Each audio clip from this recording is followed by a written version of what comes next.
देखिए, मुख्यमंत्री वहां पर पहुंचे हुए हैं, बीजेपी के दफ्तर पर वहां पर मुख्यमंत्री देवेंद्र फडणवीस वहां पर पहुंचे हैं।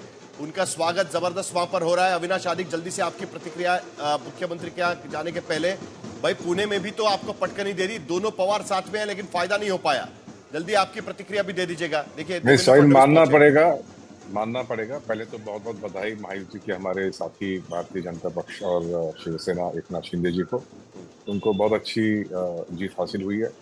हम चिंतन करेंगे पुणे में क्या हुआ, हम चिंतन करेंगे पिंपरी चिंचवड़ में क्या हुआ, लेकिन मुंबई में ठीक है। अभी तो 3 का आंकड़ा नजर आ रहा है आपकी स्क्रीन पर, शायद बढ़ जाए।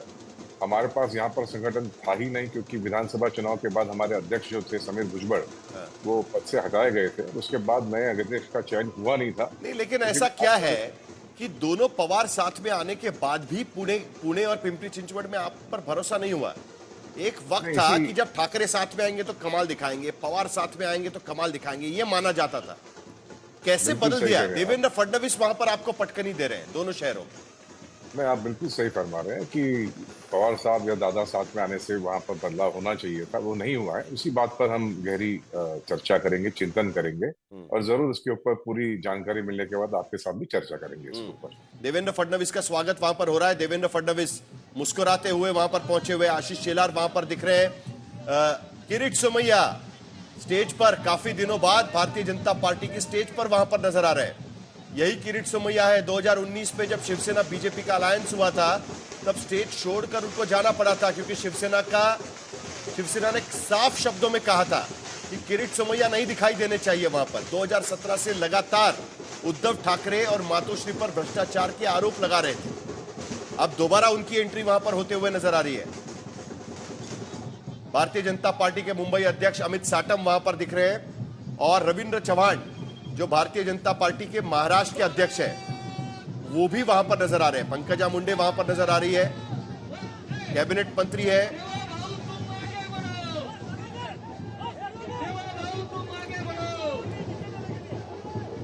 देवेंद्र फडणवीस के नेतृत्व में यहां पर भारतीय जनता पार्टी ने 29 में से 23 महानगर पालिकाओं में बड़ी जीत हासिल की है, और उसके बाद का ये जश्न आवाज नहीं आ रही है। भारतीय जनता पार्टी के दफ्तर के बाहर, मुंबई के भीतर वहां पर हो रही है। ऋत्विक भालेकर हमारे साथ में है। अभी तक स्थिति क्लियर नहीं है ऋत्विक, लेकिन सेलिब्रेशन तो शुरू हो गया है। फडणवीस तो पहुंच गए।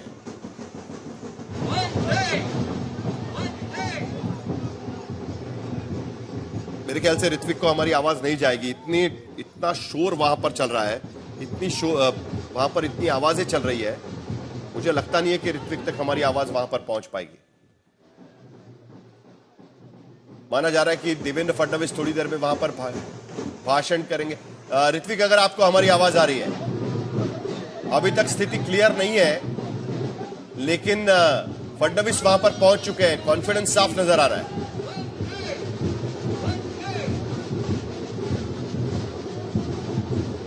ऋत्विक के पास हमारी आवाज नहीं पहुंच पा रही है। ऋत्विक के पास तो हम जा ही नहीं सकते, क्योंकि इतनी शोर वहां पर चल रही है। ऐसे में ऋत्विक भालेकर तक हमारी आवाज नहीं पहुंच पाएगी। सारे बड़े नेता भारतीय जनता पार्टी के, इस बार बीजेपी ने बड़ा हाई प्रोफाइल कैंपेन नहीं किया था, लोकल कैंपेन रखा, यानी महाराष्ट्र के नेता ही उसमें शामिल हुए। जो नेता जिस इलाके का है वहीं पर प्रचार करता हुआ नजर आया। आमतौर पर बीजेपी के जो बड़े चुनाव माने जाते हैं, हैदराबाद में हमने देखा था कि बीजेपी के केंद्रीय स्तर के नेता भी वहां पर महानगर पालिका चुनाव के प्रचार में उतर पड़े थे। 2017 में हमने देखा था, योगी आदित्यनाथ से लेकर बड़े नेता मुंबई में दिखाई दिए थे। बड़ी लड़ाई उस वक्त चल रही थी शिवसेना के खिलाफ, लेकिन इस बार सिर्फ महाराष्ट्र के नेता वहां पर आए, उनके नेतृत्व में ही वहां पर चुनाव किया गया। किसी भी तरीके से कैंपेन पोलराइज ना हो, मराठी वोटर्स कंसोलिडेट ना हो, इसकी पूरी जिम्मेदारी के तौर पर बीजेपी की तरफ से कोशिश की जा रही थी।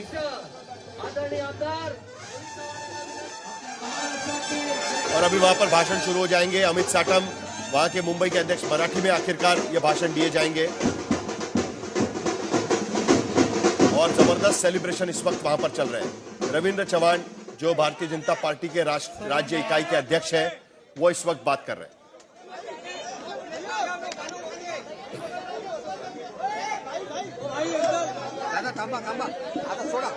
सर्व कार्यकर्त्यांना विनंती आहे दोन्ही हात उंच करून आपण सर्वांनी घोषणा द्यायच्या आहेत.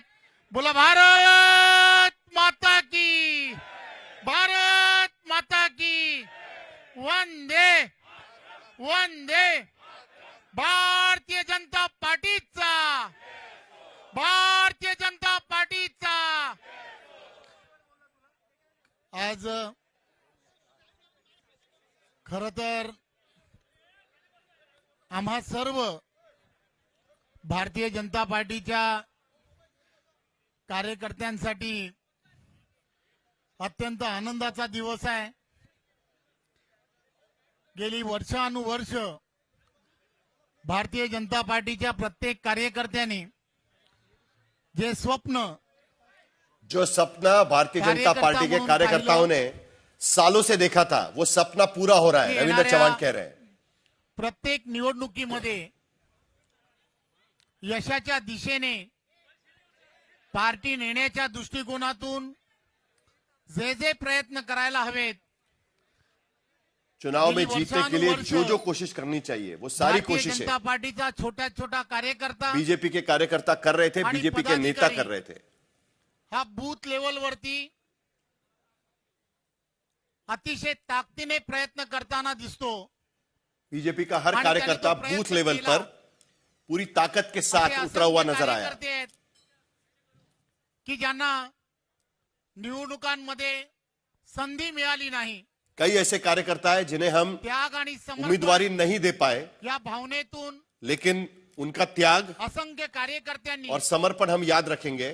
और उसी भावना से उसके पार्टी- बावजूद उन्होंने पार्टी के लिए काम आणि किया. पार्टीचा विचार नेशन फर्स्ट, त्यानंतर पक्ष आणि त्यानंतर स्वतः या भूमिकेतून त्यागाची भूमिका ही असंख्य पार्टी के लिए उन्होंने त्याग किया. ही स्वीकारली. खर तर हा विजय जो आहे तो अशा सर्व कार्यकर्त्यांसाठी आहे. ये जीत उन सभी कार्यकर्ताओं की है त्याग आणि समर्पणाची भूमिका जिन्होंने ही त्याग और पार्टीसाठी समर्पण के जरिए पार्टी के लिए काम किया. मला खर तर देशाचे पंतप्रधान नरेंद्र मोदीजी, आदरणीय अमित भाई असतील, नड्डाजी, नवीनजी आणि केंद्रातील असणारे सर्व नेतेगण आणि आमचे सर्वांचे नेते आदरणीय देवेंद्रजी, की ज्यांनी गेली काही वर्षानुवर्ष मैं केंद्र के महाराष्ट्राला सारे बड़े नेता मोदी, नरेंद्र दिशा मोदी, देण्याचं अमित शाह, काम, जेपी नड्डा डेव्हलपमेंट म्हणून दिशा देण्याचं काम केलं. और हमारे नेता आणि देवेंद्र संपूर्ण फडणवीस निवडणूक जिन्होंने डेवलपमेंट के लिए दिशा देने का काम किया. डेव्हलपमेंटच्या दिशेने नेण्याचं आम्हाला सर्वांना त्यांनी एक विजन दिलं होतं. जो विजन आम्ही उन्होंने सर्व दिया, भारतीय जनता पार्टीचे नेते, पदाधिकारी सर्वांनी ही निवडणूक डेव्हलपमेंटच्या दिशेने नेण्याचा आटोकाट प्रयत्न केला. ये पूरी कोशिश खरं तर डेवलपमेंट के महाराष्ट्रातील सर्व तरफ ले जनतेचं जाने की हमारी कोशिश रही. मी मनपूर्वक धन्यवाद यासाठी देतो मैं सभी जनता की को गेल्या धन्यवाद देता हूं. वर्ष निवडणुका या भावनिक आव्हानांवरती होत होत्या कई साल तक आणि भावनिक आव्हानांवरती बरेच भावनाओं मतदार पर हे त्या दिशेने जायचे. भावनात्मक परंतु ही आवाहन निवडणूक करके चुनाव लड़े जाते थे. की देवेंद्रजींच्या नेतृत्वात इमोशनल महाराष्ट्राने मुद्दों पर चुनाव लड़े जाते थे. डेव्हलपमेंटच्या दिशेने नेली. लेकिन इस बार आणि डेवलपमेंट के त्यांचं मुद्दे पर विजन महाराष्ट्रासाठी महाराष्ट्र की जनता ने वोट डाला है. ट्रिलियन इकॉनॉमीच्या दिशेने जे आहे ते नेण्यासाठी तुम्ही जो आशीर्वाद दिला त्याबद्दल और इसलिए भारतीय आपने जो जनता आशीर्वाद पार्टीचा दिया अध्यक्ष डेवलपमेंट के म्हणून मुद्दे पर, आम्ही सर्व भारतीय जनता हम सब पार्टीचे बीजेपी के कार्यकर्ते नेता म्हणून मी पूर्ण महाराष्ट्रातील जनतेचं मनपूर्वक हम धन्यवाद देतो, आपको धन्यवाद आभार देते हैं. मानतो आणि पुन्हा एकदा और आपल्या एक बार फिर सर्वांचे खूप खूप धन्यवाद. मैं आपको धन्यवाद देता हूं.